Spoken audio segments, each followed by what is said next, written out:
નમસ્કાર વિદ્યાર્થી મિત્રો, સરસ્વતી શિશુકુંજ વગવાલા આપ સર્વે વિદ્યાર્થી મિત્રોનું હાર્દિક સ્વાગત કરે છે.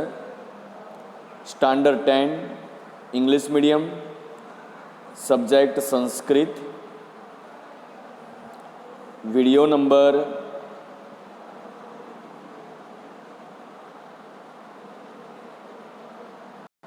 53. મિત્રો, આપણે 1 to 11 ચેપ્ટર પૂરા કર્યા. આપણો કોર્સ બેટા ધીમે ધીમે પૂર્ણતા તરફ જવા જઈ રહ્યો છે. જેટલી પૂર્ણતા તરફ જાય છે એટલી બાહોશી તમારે પણ રાખવાની જરૂર છે બેટા, તો જ તમે આગળ વધી શકશો, નહીંતર આગળ નહીં વધાય. એ ધ્યાનમાં રાખજો. મિત્રો, અત્યારે તમારી સામે જે ચેપ્ટર છે એ ચેપ્ટરનું નામ છે 12મા નંબરનું ચેપ્ટર, 12 ચેપ્ટર, કલિકાલ સર્વજ્ઞો હેમચંદ્રાચાર્ય. ઇટ મીન્સ કે કલિકાલ એટલે કે એનો કોઈ પર્ટિક્યુલર મિનિંગ નથી થતો.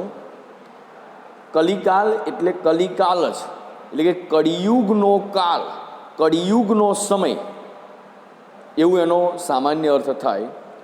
કલિકાલ સર્વજ્ઞ એટલે કલિકાલ સર્વજ્ઞ હેમચંદ્રાચાર્ય એટલે કળિયુગના સમયના હેમચંદ્રાચાર્ય, એવો એનો મિનિંગ થાય.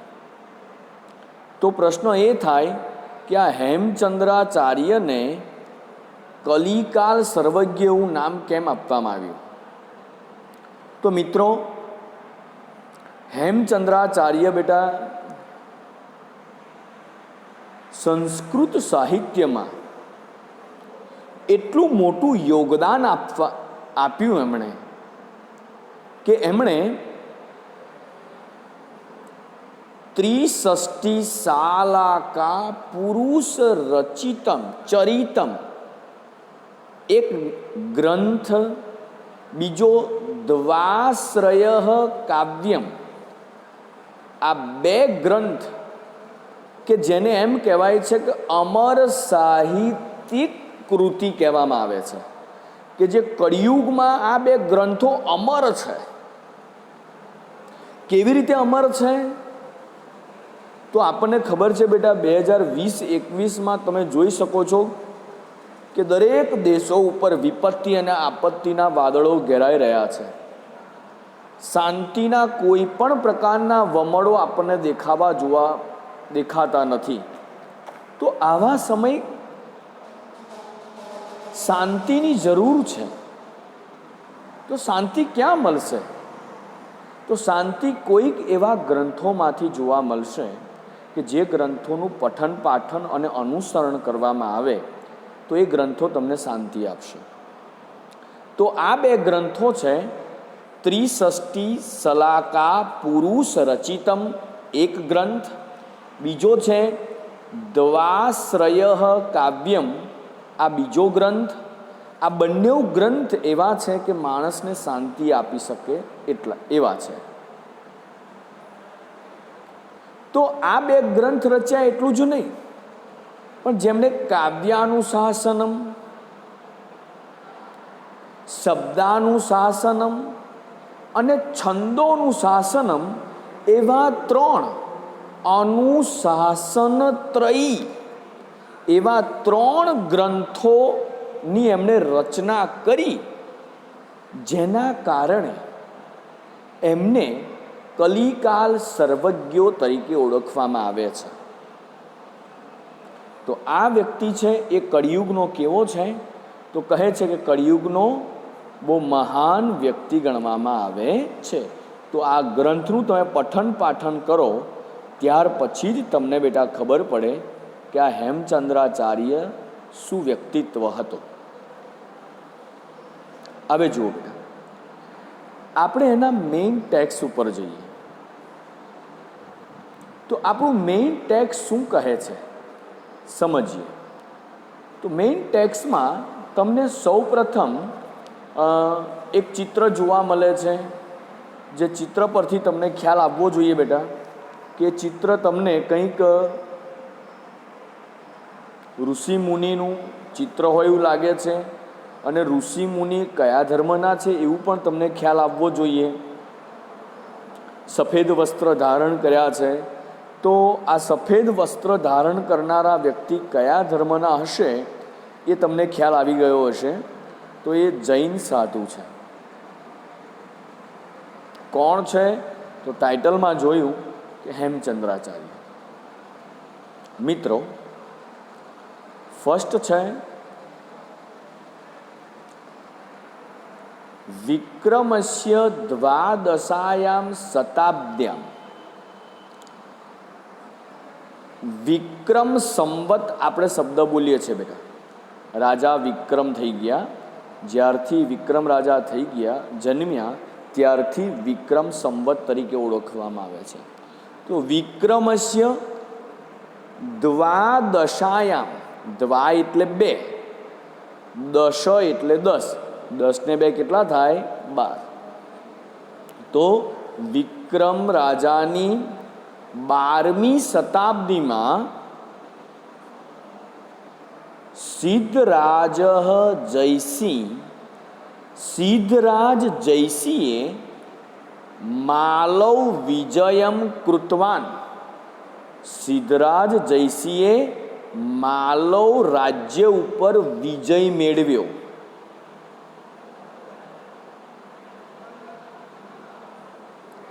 આગળ કહે છે વિજયાંતરમ જયસિંહ, એટલે કે વિજય મેળવ્યા પછી સિદ્ધરાજ જયસિંહ નૃપતેઃ યશોવર્મણાઃ.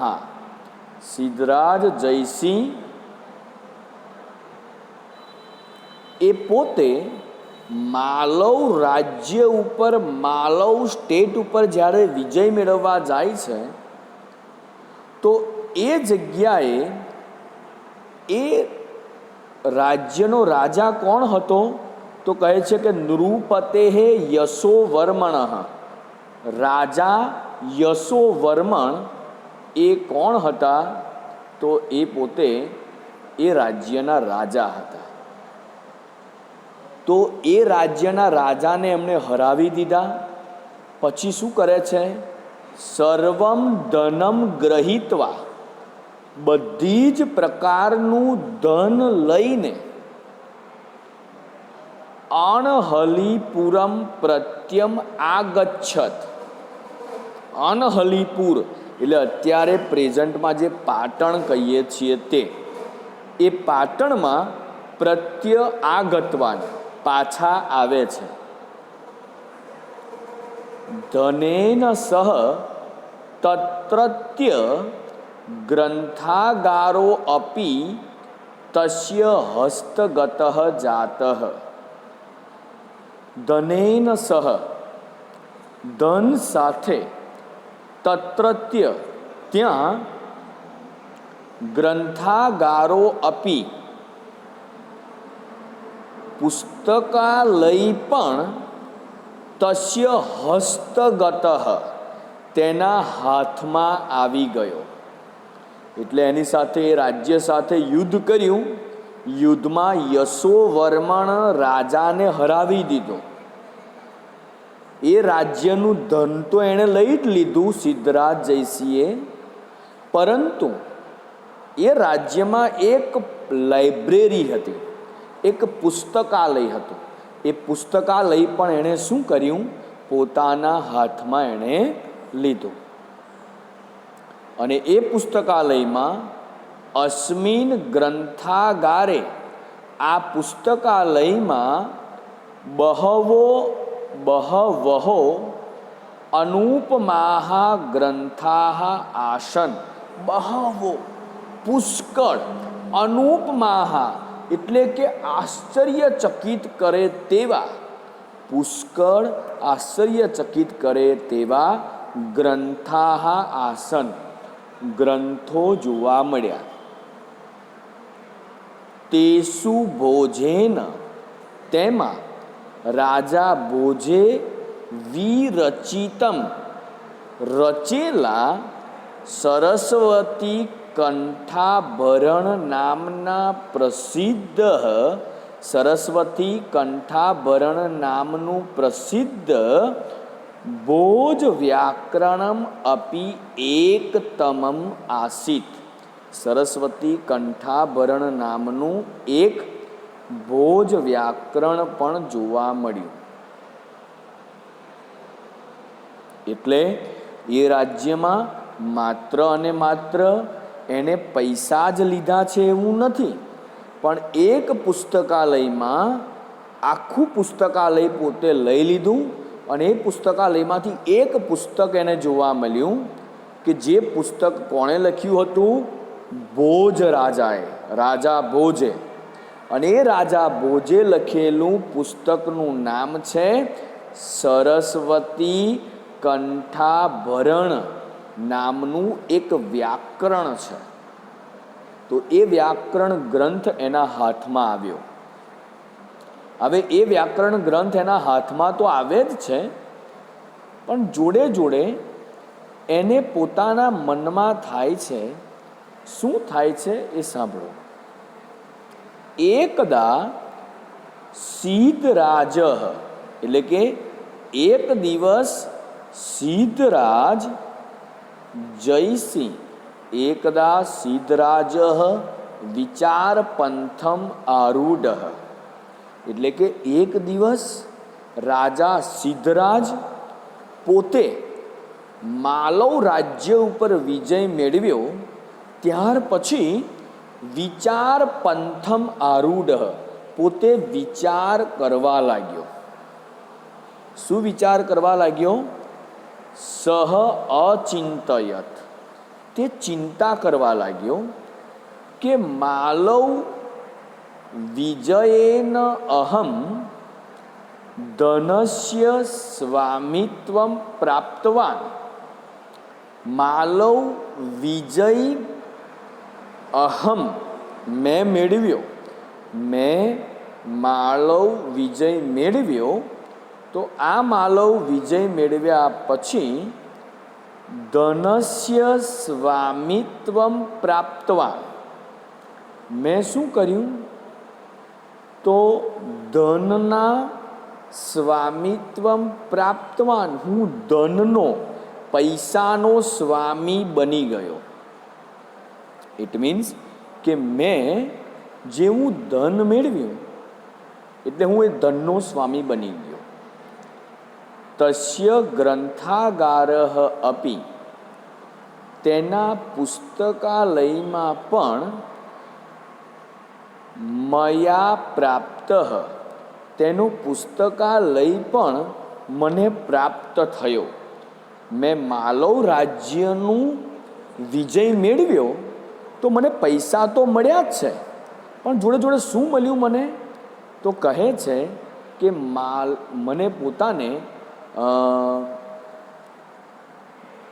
પુસ્તકાલય એટલે ગ્રંથાલય પણ મને મળ્યો. પછી કહે છે પરંતુ ભોજ વ્યાકરણેન ભોજસ્ય યાદૃશી કીર્તિ વર્તતે. પરંતુ ભોજ વ્યાકરણેન ભોજસ્ય, ભોજ વ્યાકરણ નામના ગ્રંથ, બ્રેકેટમાં લેજો, વ્યાકરણ નામના ગ્રંથની જે રચના કરી અને રાજા ભોજ મરી ગયા, પરંતુ આજે પણ રાજા ભોજ મારી સામે કેવા છે? રિસ્પેક્ટેબલ પર્સન છે. કેમ? કારણ કે એણે ભોજ વ્યાકરણની રચના કરી અને એ ગ્રંથ આજે પણ મારા હાથમાં છે. અને ગ્રંથ હું જ્યારે વાંચું છું ત્યારે મને એ ગ્રંથ રાજા ભોજને યાદ અપાવે છે. તો કહે છે કે રાજા ભોજે યાદૃશી કીર્તિ વર્તતે, જેવી કીર્તિ મેળવી, જેવી રિસ્પેક્ટ મેળવી તેવી કીર્તિ તાદૃશી કીર્તિ મયા ન પ્રાપ્તા, મને પૈસા મળી ગયા, પરંતુ રાજા ભોજે જેવી રિસ્પેક્ટ મેળવી આજે પણ કે જે નથી તેમ છતાં પણ એના પુસ્તકના આધારે હું યાદ કરું છું, તો એવી કીર્તિ તાદૃશીમ કીર્તિ મયા, તેવી કીર્તિ મને ન પ્રાપ્તાહ, મને પ્રાપ્ત થયેલી નથી. અતઃ આથી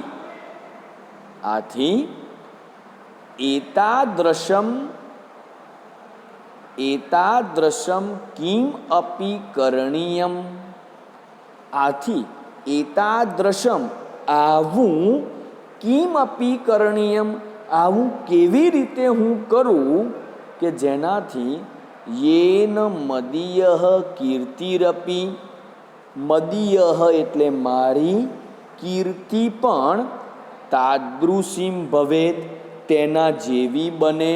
કોના જેવી? યાદૃશી ભોજસ્યાસ્તિ, જેવી રાજા ભોજની બની. જેવી રાજા ભોજની કીર્તિ બની તેવી કીર્તિ મારી બને. એવું હું શું કરું જેથી કરીને મારી કીર્તિ રાજા ભોજ જેવી બને?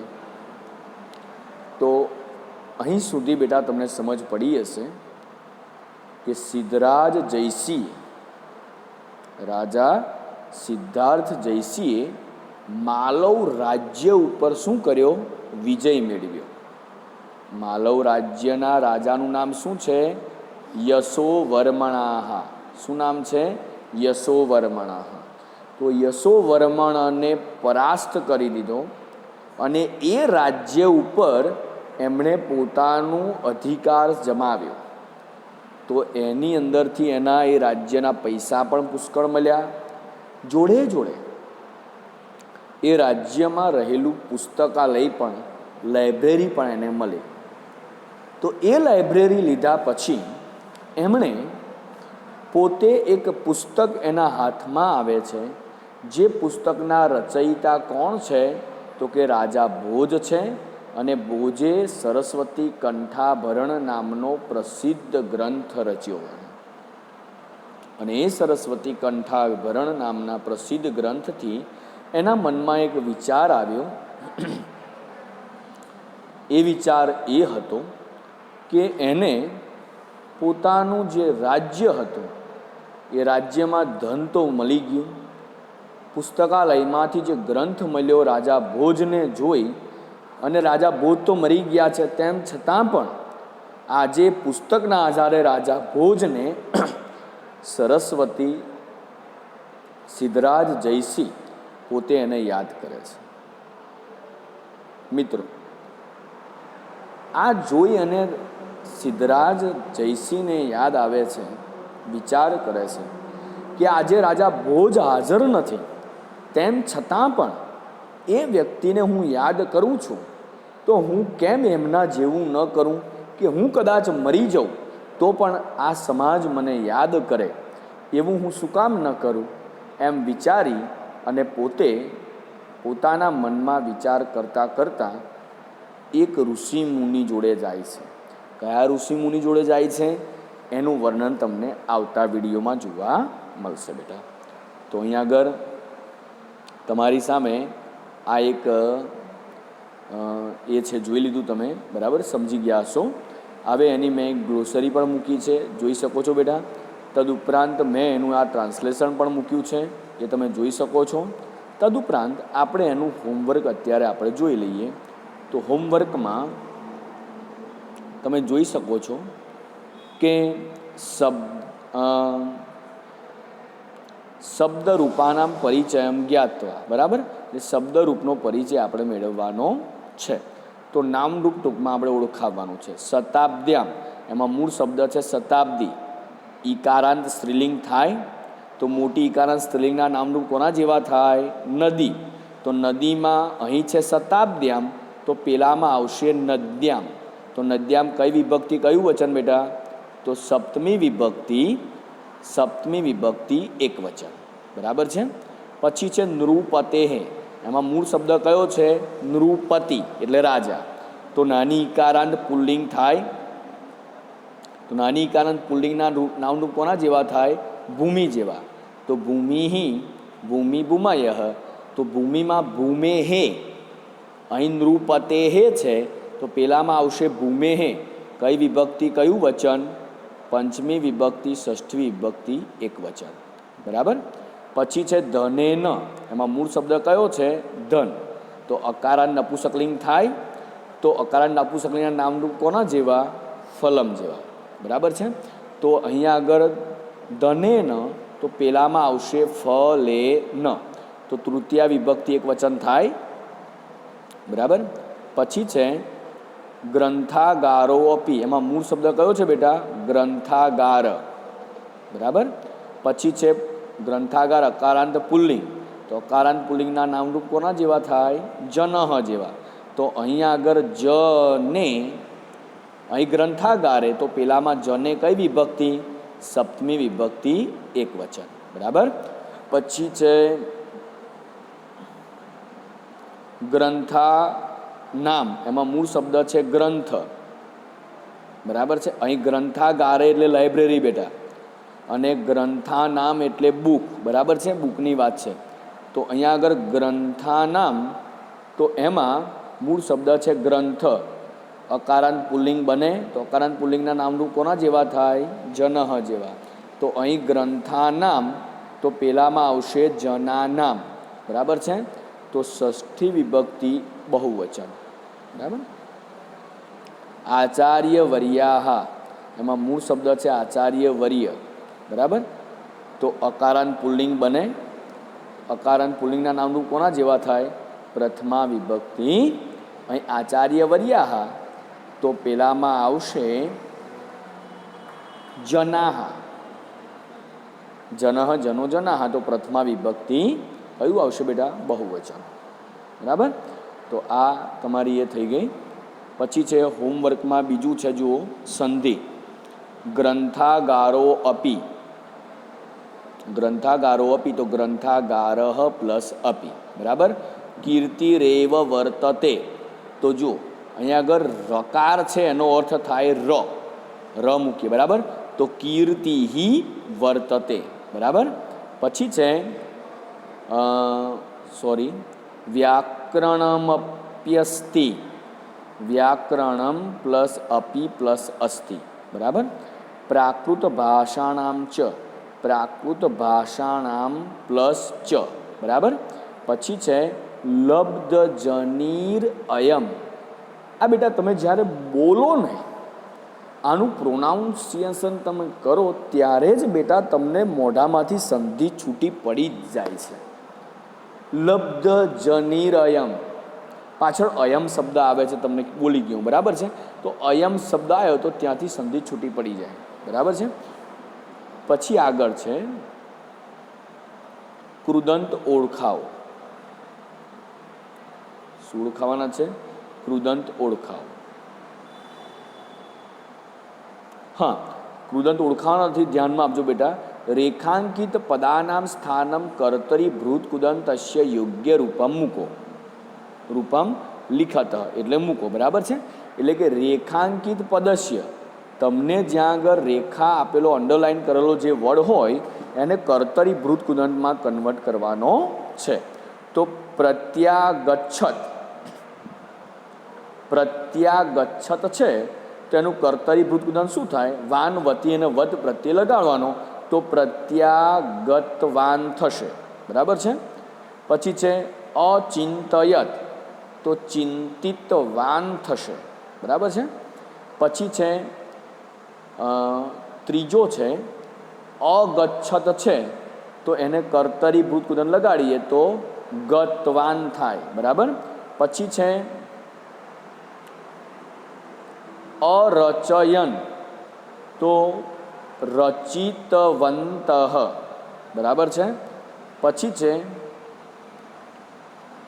અરચયત, તો પછી એને આપણે વાન લગાડીએ તો રચિતવાન.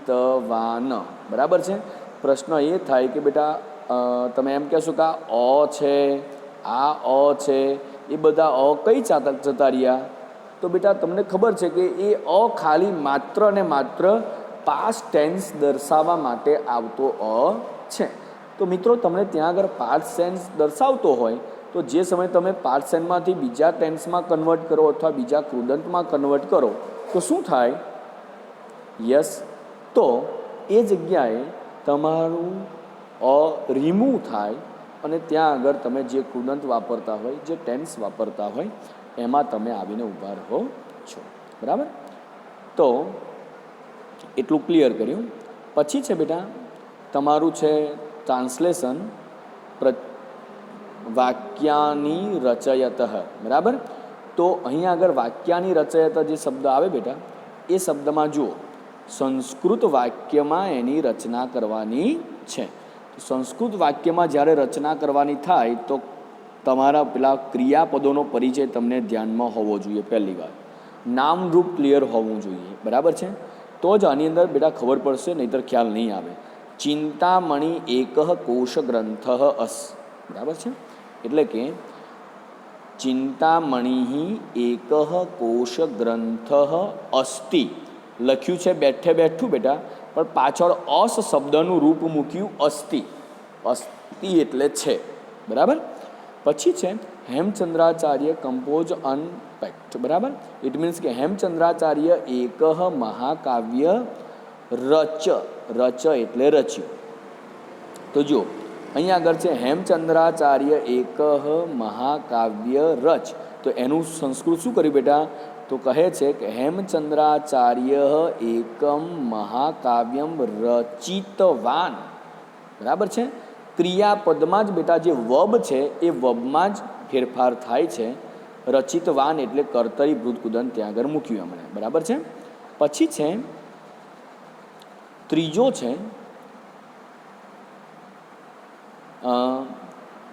જયસિંહ અણહલીપુરમ તો આગમ. બરાબર છે? તો કહે છે કે જયસિંહ અણહલીપુરમ પ્રત્ય આગતવાન. વાન પ્રત્યે મૂક્યો. બરાબર છે? એટલે અણહલીપુરમાં એ આવ્યા. બરાબર છે? પછી કહે છે કે સિદ્ધ હેમ શબ્દાનુશાસનમ અષ્ટમ અધ્યાયમ અસ.